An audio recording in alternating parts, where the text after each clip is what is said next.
से हम डिटरमाइनर की क्लास को बहुत खूबसूरत तरीके से पढ़े हैं।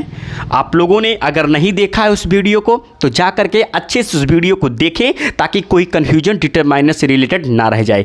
इसके बाद हमने लगातार डिटरमाइनर की प्रैक्टिस क्लास को आपके सामने रखा और आज उसी सिलसिले को हम कंटिन्यू करने आए हैं। अभी तक हमने प्रैक्टिस क्लास में 2 क्लास आपके सामने रखा है, प्रैक्टिस का क्लास 1 और प्रैक्टिस क्लास 2। आज हम प्रैक्टिस क्लास 3 के रूप में फिर से आपके सामने डिटरमाइनर के कुछ इंपॉर्टेंट क्वेश्चन लेकर के आया हूं दोस्तों, जो आप ही की सीरीज से है।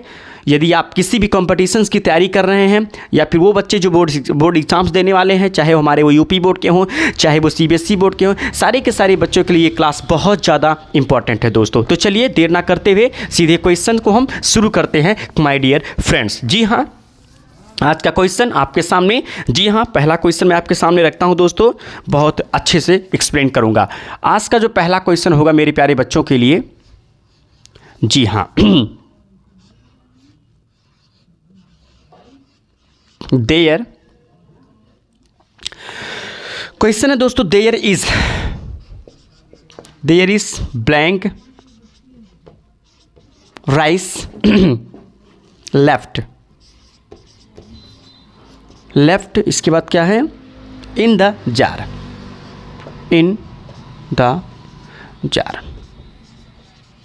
My friends. ये जो क्वेश्चन मैं रख रहा हूँ, जी हाँ, एक सीरीज से है, वो सीरीज मेरे सामने है दोस्तों, उसी से क्वेश्चन को हम राइट कर रहे हैं, फिर आपको एक्सप्लेन करके समझा रहे हैं। माय डियर फ्रेंड्स, क्वेश्चन है there is blank rice left in the jar. यहाँ के इससे रिलेटेड विकल्प क्या दिया है दोस्तों? पहला विकल्प दिया है लिटिल, जी हाँ, और दूसरा विकल्प है दोस्तों फ्यू, और तीसरा विकल्प है मेनी, और चौथा विकल्प है आल। माय फ्रेंड्स ध्यान दीजिएगा, ये 4 विकल्प हैं आपके सामने। क्वेश्चन है there is blank rice left in the jar, little, few, many, all. 4 विकल्प हैं दोस्तों। पहला विकल्प है हमारे सामने लिटिल, दूसरा है फ्यू, तीसरा है मेनी और चौथा है आल। इन चारों में से कोई एक आंसर होगा दोस्तों। 1 मिनट पहले आप दिमाग लगाइए, फिर हम इस पर डिस्कस करते हैं कि कौन सा ऑप्शन इसमें से सही होगा दोस्तों। पहले आप 1 मिनट आप लीजिए समय।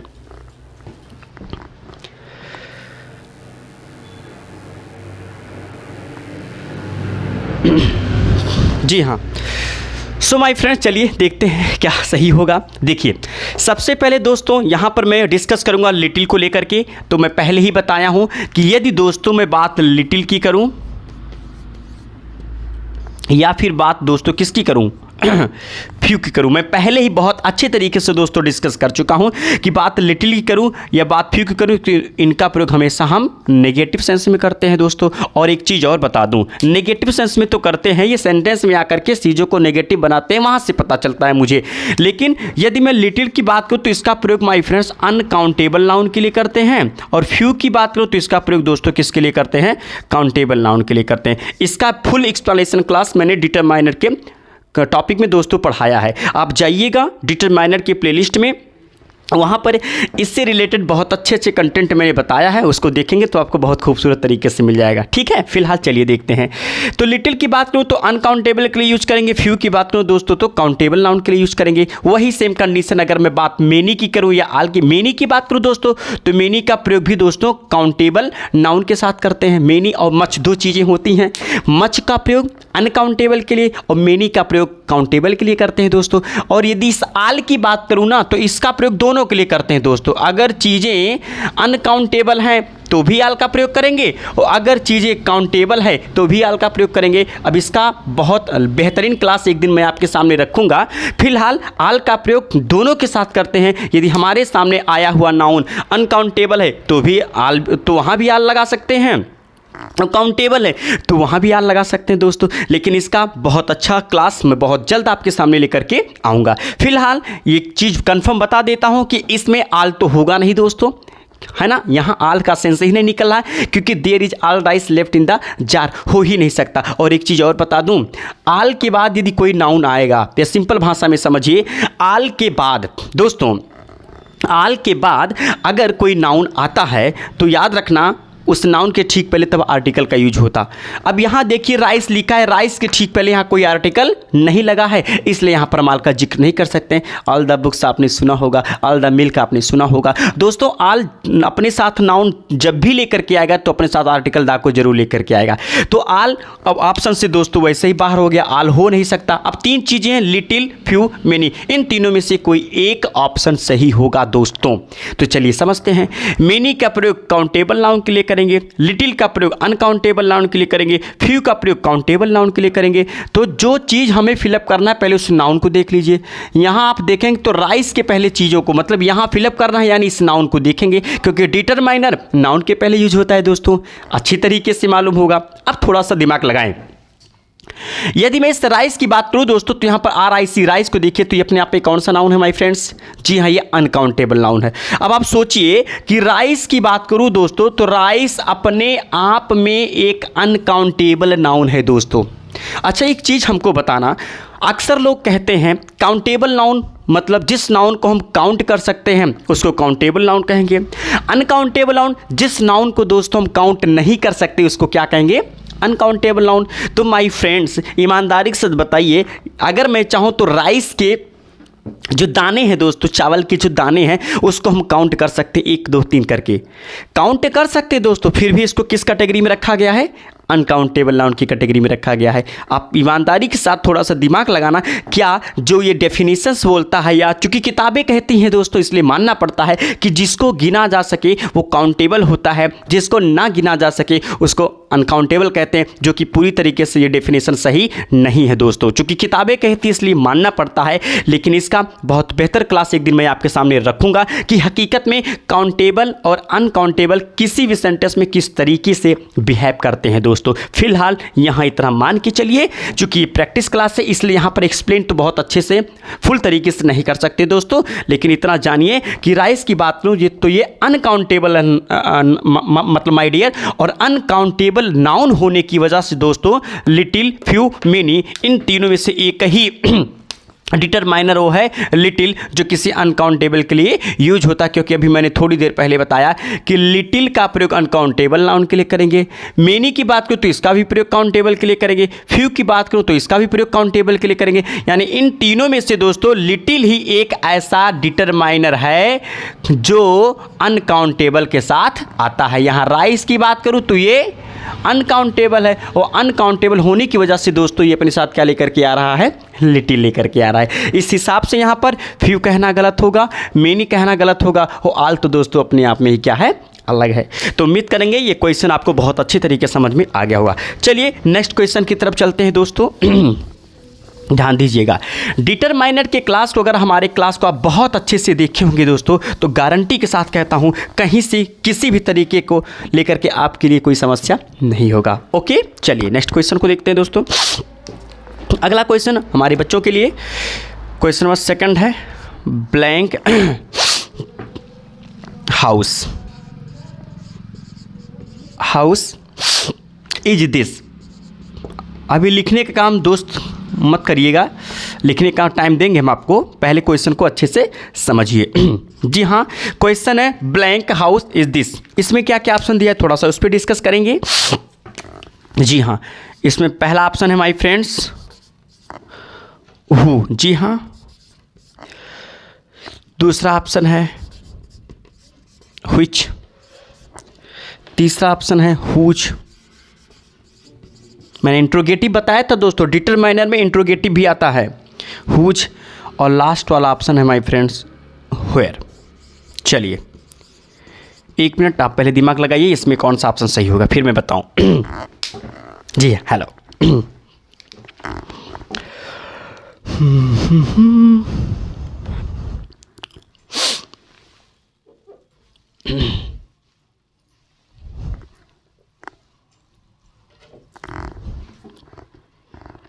हो गया दोस्तों। चलिए क्वेश्चन को देखते हैं।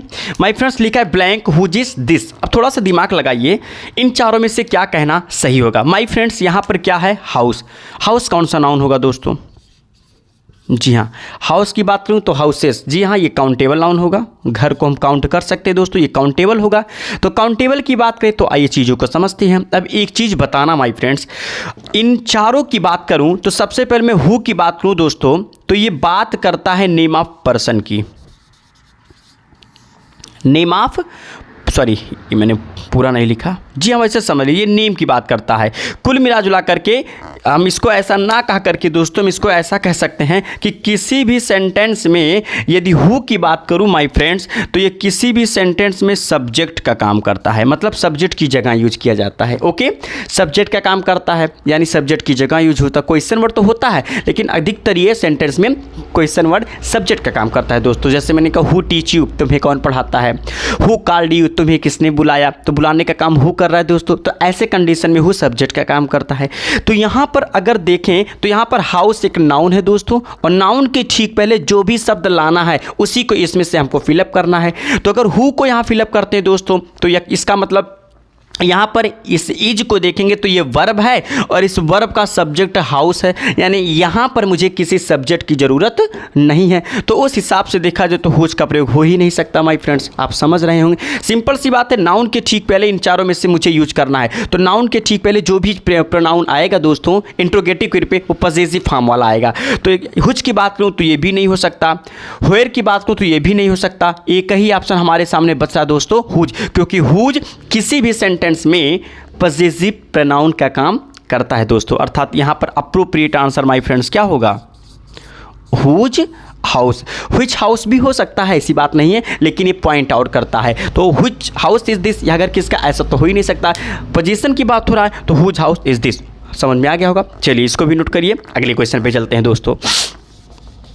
जी हाँ, अगला क्वेश्चन माय डियर फ्रेंड्स के लिए क्या है, चलिए देखते हैं। जी हाँ मेरे प्यारे बच्चों के लिए अगला क्वेश्चन है, blank of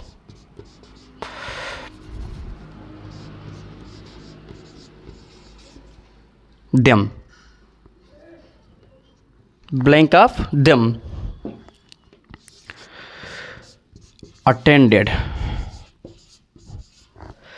attended school today।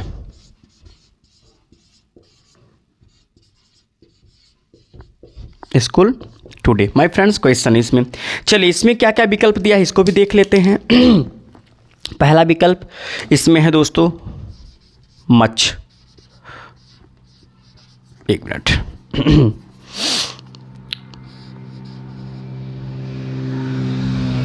पहला विकल्प है दोस्तों मच, दूसरा विकल्प ऑल,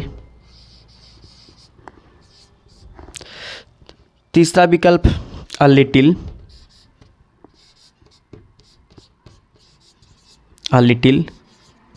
और चौथा विकल्प नोबडी।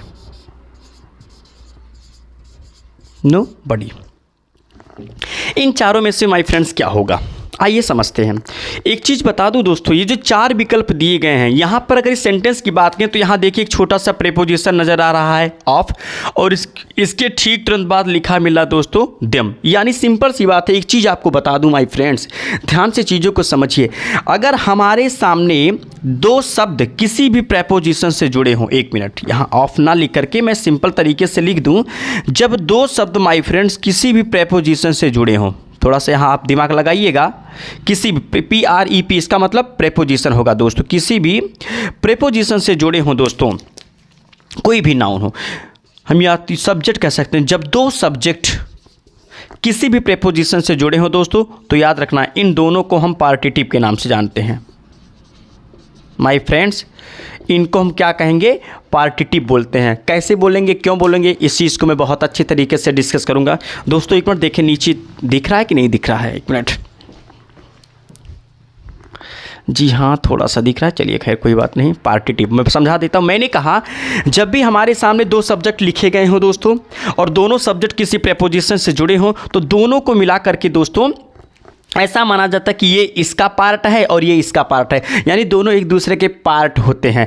ऐसे सेंस में हम उनको पार्टिटिव कहते हैं। तो सेम कंडीशन यहाँ पर है दोस्तों, यहाँ पर एक सब्जेक्ट हमको लाना है, प्रीपोजिशन बीच में लिखा है, फिर इसके बाद एक शब्द यहाँ लिखा गया है, यानी यहाँ और यहाँ दोनों मिलाकर के दोस्तों पार्टिटिव का काम करता है।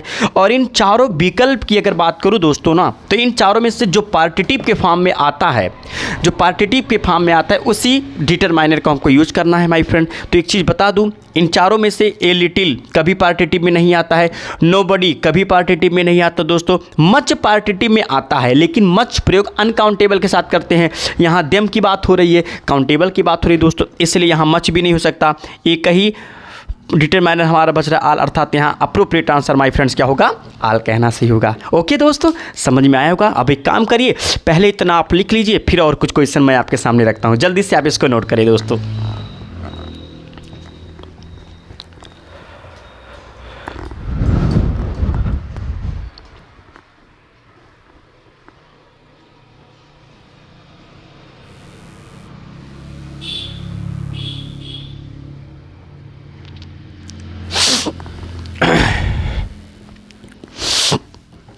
कुछ क्वेश्चन और भी हैं अपने बच्चों के लिए, उसको भी देख लेते हैं।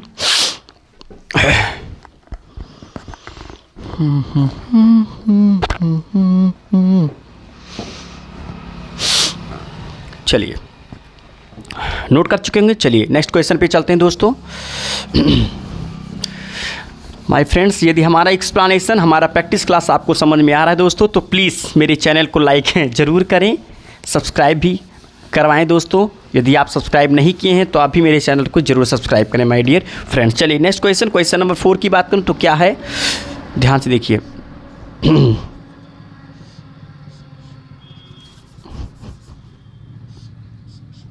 जी हाँ, क्वेश्चन नंबर 4 क्या कह रहा है दोस्तों, she is blank a poet, a poet nor a singer.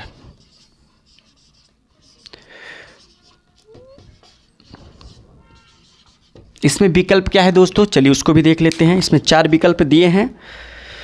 पहला विकल्प है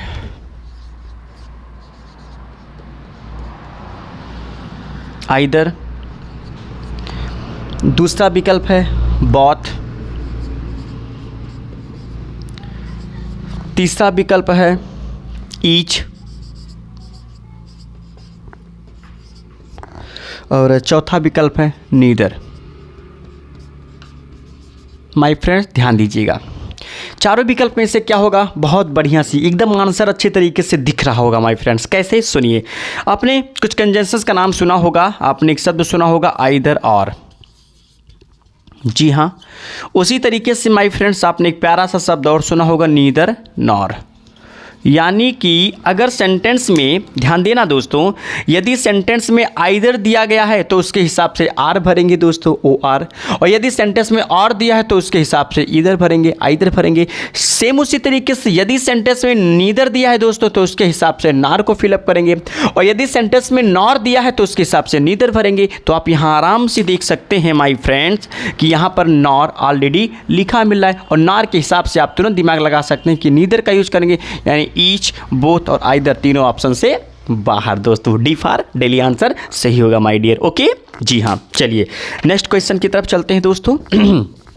आप सभी के लिए अच्छे तरीके से क्वेश्चन को मैं आपके सामने एक्सप्लेन कर रहा हूं दोस्तों, और बहुत अच्छी तरीके से मैं आपके सामने क्वेश्चन को लेकर के आ रहा हूं माय डियर। चलिए ध्यान से क्वेश्चन को देखते हैं।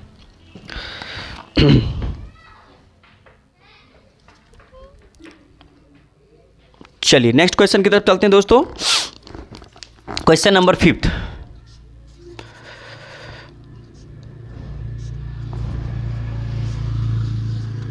जी हाँ, 5वां क्वेश्चन मेरे प्यारे बच्चों के लिए, you are eating, you are eating blank blank then you can digest, you can digest।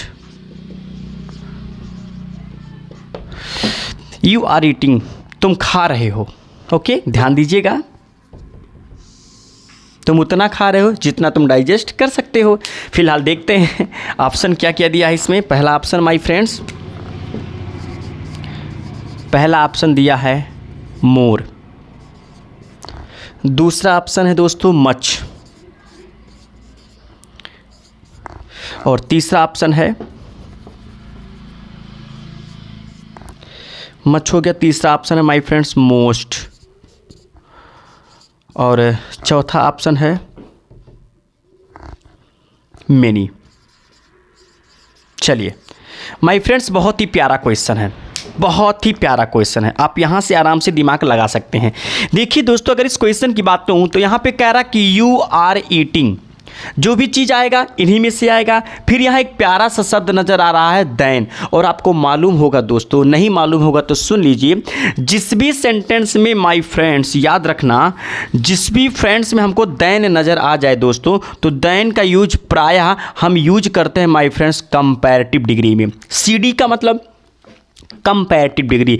जिस भी सेंटेंस में माय डियर देन नज़र आ जाता है तो समझ लीजिएगा कि उसमें हमको कंपैरेटिव डिग्री जैसे सेंटेंस का यूज करना है। यानी यहाँ पे देन नज़र आ रहा है दोस्तों, तो इन चारों में से जो कंपैरेटिव डिग्री में यूज होता होगा ना दोस्तों, उसी का जिक्र हम करेंगे। हालांकि मोस्ट है, अब देखिए मच की बात करूँ, मेनी की बात करूँ, हालांकि ये सब भी डिग्री में आ सकते हैं दोस्तों, ऐसी कोई बात नहीं है, लेकिन पूर्ण रूप से देखा जाए तो मोर का प्रयोग हम ज़्यादा करते हैं, इसीलिए यहाँ पर अप्रोप्रिएट आंसर माय फ्रेंड्स क्या होगा, मोर होगा, इसलिए मोर देन कहना ज़्यादा होगा, अर्थात अप्रोप्रिएट आंसर हमारा मोर होगा।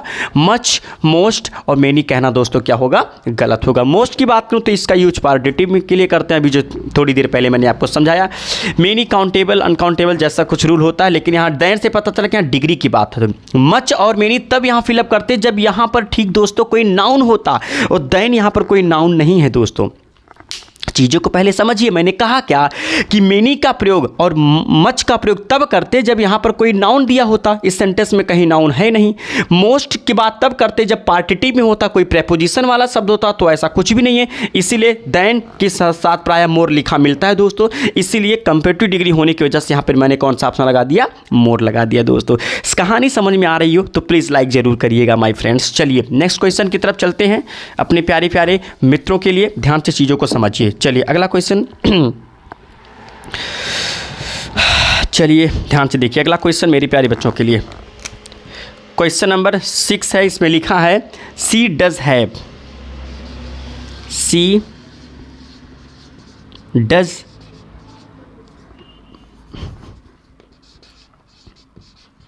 सी डज हैव ब्लैंक नॉलेज।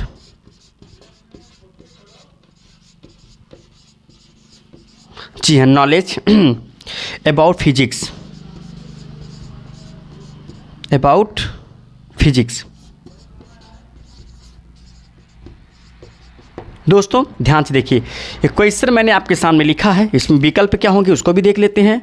पहला विकल्प मेरे प्यारे बच्चों के लिए, जी हाँ, पहला विकल्प है द लिटिल, जी हाँ, पहला विकल्प द लिटिल दोस्तों। दूसरा विकल्प आ लिटिल, सॉरी, और तीसरा विकल्प लिटिल, और चौथा विकल्प नो। अब थोड़ा सा दिमाग लगाइए दोस्तों, क्वेश्चन कह क्या रहा है, अगर क्वेश्चन को समझ गए तब दिक्कत नहीं होगी सॉल्व करने में।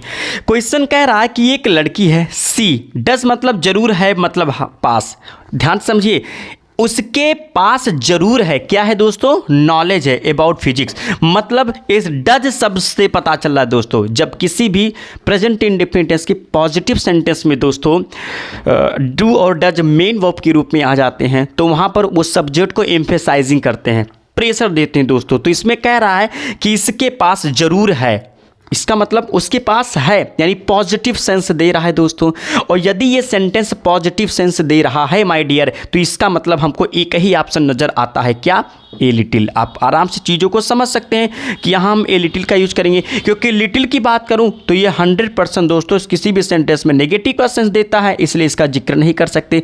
नो तो हो ही नहीं सकता। द लिटिल का प्रयोग तब करेंगे दोस्तों जब सेंटेंस हमारा स्पेसिफिक हो, यानी दो सेंटेंस मैंने बताया था, एक सेंटेंस कभी स्पेसिफिक नहीं होता है दोस्तों। जब एक सेंटेंस के साथ एक और सेंटेंस जोड़ दिया जाता है तब वो स्पेसिफिक हो जाता है। यानी सिंगल सेंटेंस है और सिंगल सेंटेंस होने की वजह से डज की वजह से दोस्तों ये पॉजिटिव सेंस दे रहा है। पॉजिटिव के लिए एक ही प्रेपोजिशन है, एक ही डिटरमाइनर है माय फ्रेंड्स, ए लिटिल। अर्थात यहाँ पर अप्रोप्रिएट आंसर दोस्तों क्या होगा, आ लिटिल कहना ज़्यादा अप्रोप्रिएट होगा। जल्दी से इसको नोट करो दोस्तों, फिर और भी कुछ क्वेश्चन आपके सामने रखता हूँ, जल्दी करें my friends.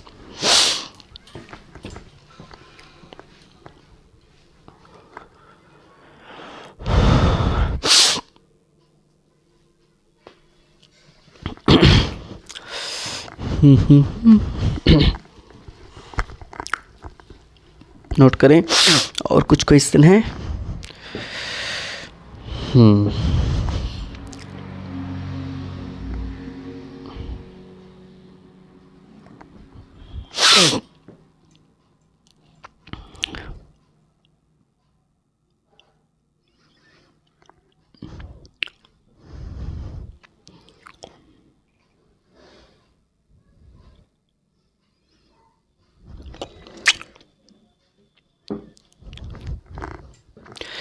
So my friends, timing ज़्यादा हो रही है, इसलिए आगे क्लास में नेक्स्ट वीडियो में रखूँगा दोस्तों। ये जो क्वेश्चंस मैंने आपको समझाया इसको अच्छे तरीके से नोट कर लीजिएगा और इसके एक्सप्लेनेशन को अच्छे तरीके से दोस्तों राइट कर लीजिएगा। इसके आगे के क्वेश्चन हम आपके साथ मिल करके लेकर के आएंगे दोस्तों अगले वीडियो में। और आज की क्लास अपने प्यारे मित्रों के लिए बस मैं यहीं तक समाप्त करता हूँ। फिर मिलेंगे आपसे नए वीडियो में। तब तक माय डियर फ्रेंड्स हमारे चैनल का सपोर्ट करते रहें और हमारे इस चैनल को जितना हो सके आप अपना प्यार, दुलार, आशीर्वाद दोस्तों देते रहें। चलिए, आपका प्यार दुलार हमें लगातार मेहनत करने के जज्बे को देता रहता है माय फ्रेंड। चलिए, और एक बार फिर से मैं आपसे आज विदा लेता हूँ इसी लेक्चर के साथ में। फिर मिलेंगे नेक्स्ट वीडियो में। तब तक के लिए my dear friends, good night, love you all.